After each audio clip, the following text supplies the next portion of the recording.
Kalau biasanya udah terbiasa dengan kadar gula 300, ya nggak kerasa apa-apa. Walaupun sebenarnya keluhan sering kencing, sering haus, sering lapar itu terjadi. Tapi kan udah terbiasa, orang aku biasa haus gini ya minum. Terbiasa pipis ya pipis. Jadi orang nggak memperhatikan bahwa gulanya tuh naik apa turun. Lah taunya hanya waktu cek darah.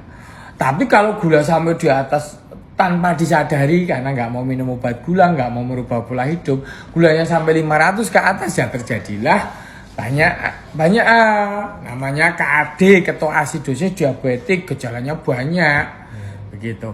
Makanya jadi gula itu siklusnya harian. Kalau habis makan ya naik, kalau orang normal ya misalnya Mbak normal mendekati 140. Kalau puasa itu 110 memang, tapi kalau nggak puasa tuh mendekati 140. Kalau perutnya kosong 6 jam, 8 jam ya mendekati 70 begitu. Tapi kalau orang punya gula, setelannya kalau tidak melakukan perubahan pola hidup dan tidak minum obat gula tadi, ya naik turun ya bisa 300, 500, turun lagi 200, naik lagi 400, naik lagi 600 itu bisa. Dan itu kalau orang udah terkondisi ya nggak kerasa apa-apa. Biasa aja lah, aku nggak ada keluhan kok, aku nggak perlu berobat. Itu denial namanya. Masalahnya gula itu kalau kelebihan ditumpuk di selang pembuluh darah. Selang pembuluh darah kalau di dekat ibu kota Jakarta, jantung sini, jalannya lebar-lebar nggak masalah. Tapi kalau di ujung tangan, ujung kaki menimbulkan kesemutan.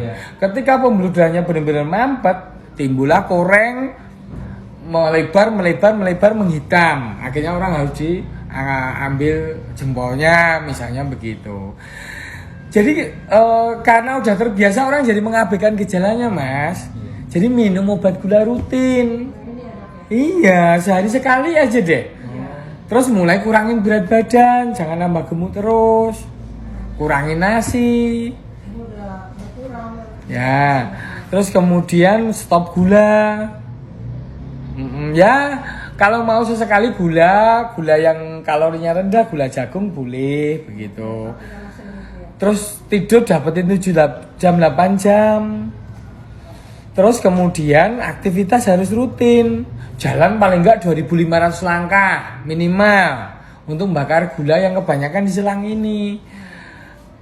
Soalnya kalau saat ini mungkin belum ada masalah ya, tapi dalam 2, 4, 5 tahun mendatang pandangan mulai agak kabur karena katarak lebih awal.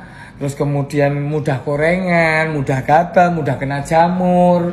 Terus kemudian kelaki-lakian nggak sekuat dulu lagi, banyak lah.